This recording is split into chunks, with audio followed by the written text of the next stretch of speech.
అస్సలాముఅలైకుం నమస్తే. ఈరోజు వీడియోలోని ఇంట్లోని చాట్ చాలా ఈజీగా చేసేసుకోవచ్చు. ఇందులోని నేను చింతపండు కానీ బెల్లం కానీ ఏమి యాడ్ చేయట్లేదు. అంత ఈజీగా క్విక్గా అయిపోతుంది. పిల్లలు అడిగినప్పుడు ఈజీగా ఇంట్లో ఉన్న వాటితోనే చేసేయచ్చు. ఫస్ట్ అయితే ఇక్కడ నేను బఠానీని 8 అవర్స్ వరకు నానబెట్టేసి బాగా కడిగేసి ఉంచేసుకున్నాను. ఇక్కడ గ్లాస్ వాటర్ వేసుకుని కుక్కర్లో వేసి పక్కన పెట్టి ఉంచేయండి. ఇప్పుడు ఇందులోనే నేను ఒక ఉల్లిపాయ, ఒక బంగాళదుంప, ఒక క్యారెట్ని తొక్క తీసి బాగా కడిగేసుకుని ఇప్పుడు కుక్కర్లోని ముక్కల్లా చేసి వేసేసుకోండి. మీకు ఇలాగా ఉల్లిపాయ ఇప్పుడు ఇందులో వద్దు అనుకుంటే లాస్ట్ అయినా యాడ్ చేసుకోవచ్చు. కాకపోతే మొత్తం అన్నీ బాగా బాయిల్ అయిపోతే టేస్ట్ కూడా అంత బాగుంటుంది. ఇప్పుడు ఇందులోనే రుచికి సరిపడా సాల్ట్, 1/2 టేబుల్ స్పూన్ పసుపు వేసుకొని 3 విజిల్లు వచ్చేంత వరకు బాగా ఉడికించేసుకోండి. ఇప్పుడు ఇలా ఉడికిన తర్వాత ఇందులో వాటర్ అంటే ఉంచేయండి, పడేయకండి. ఇప్పుడు నేను చూపిస్తున్నాను కదా, ఇలా బాగా ఉడికిన తర్వాత మనము మెదిపింది ఉంటే ఒకసారి బాగా మెదిపేసుకోండి. లేకపోతే మనం ఇలా స్పూన్తో మెదిపేసుకుంటే మొత్తం అంతా బాగా ఇలా వస్తుందన్నమాట. కచ్చాబచ్చాగా చేసుకోండి, మొత్తం అంతా పేస్ట్ లాగా వద్దు అసలు. ఇలా కచ్చాబచ్చాగా చేసుకుంటే మనం తినడానికి బఠానీ తగులుతుంది అనమాట తిన్నప్పుడు.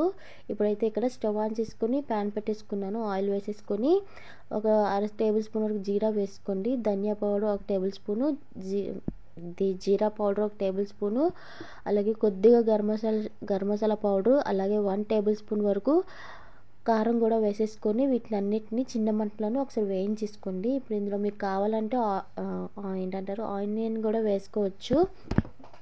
నేనైతే ఇందులో వేయట్లేదు, అందుకే నేను కుక్కర్లో వేస్తాను.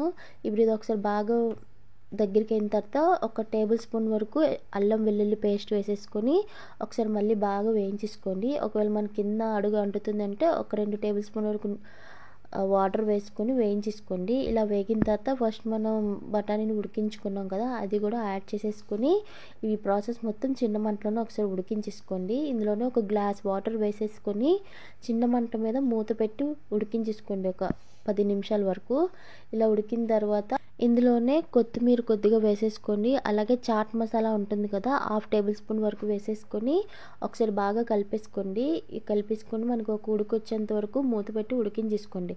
ఉడికిన తర్వాత ఇందులోని ఒక టొమాటో, బాగా పండు టొమాటోని వేసుకోండి. ఇలా వేసేసుకొని ఒకసారి బాగా మగ్గించేసుకోండి. మగ్గిన తర్వాత మనకి కొంచెం దగ్గరగా అవుతుంది కదా, దగ్గరికి అయినప్పుడు చివరిగా నాకైతే కొద్దిగా సాల్ట్ సరిపోలేదు, అందుకే నేను మళ్ళీ వేసుకున్నాను. ఒకసారి ఉడికిన తర్వాత ఇలా వస్తే సరిపోతుంది. మరి దగ్గరికి అయితే కూరలాగా అయిపోతుంది అనమాట. ఈ స్టేజ్లో ఉన్నప్పుడు మనం స్టవ్ ఆఫ్ చేసేసుకొని ఇలా వేడివేడిగా తింటే చాలా బాగుంటుంది. ఇప్పుడైతే నేను ఒక బౌల్లో వేసేసుకుంటున్నాను. మీకు కావాలంటే ఇలాగా తినచ్చు, లేదు అనుకుంటే మనం ఇంకొద్దిగా మన రోడ్ సైడ్ తింటూ ఉంటాం కదా, సో అలాగైనా మనం చేసుకోవచ్చు. ఫస్ట్ అయితే ఎక్కడైనా ఒక 2-3 పానీపూరిని ఇలాగ మెదిపేసి వేసేసుకున్నాను. పానీపూరి లేకపోతే సమోసా వేసుకోండి. సమోసా కూడా లేకపోతే నార్మల్గా మనమైనా వేసుకోవచ్చు. ఆనియన్స్ ఇలాగా గార్నిష్ చేసుకుని వేసేసుకోవచ్చు. ఇక్కడైతే నేను పానీపూరితో చేసేస్తున్నాను.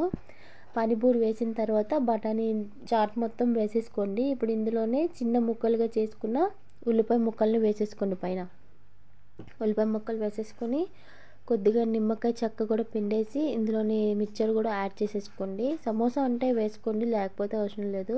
కొద్దిగా కొత్తిమీర వేసేసుకోండి. అంతేనండి, ఎంతో ఇష్టమైన చాట్ అయితే రెడీ అయిపోయింది. ఒకసారి మీరు ట్రై చేసేయండి, మీకు కూడా నచ్చుతుంది. చాలా టేస్ట్గా ఉంటుంది, చాలా బాగుంటుంది. పిల్లలు అడిగినప్పుడు చాలా ఈజీగా చేసేయచ్చు ఇంట్లో ఉన్న వాటితోనే, అంత టేస్ట్ వస్తుంది. మీకు ఈ వీడియో నచ్చితే లైక్ చేయండి, షేర్ చేయండి. అలాగే మీకు ఎలా కుదిరిందో నాకు కామెంట్ చేయండి. చాలా అంటే చాలా బాగుంటుంది. మీరు ట్రై చేస్తేనే మీకు తెలుస్తుంది అనమాట ఎలా ఉందని.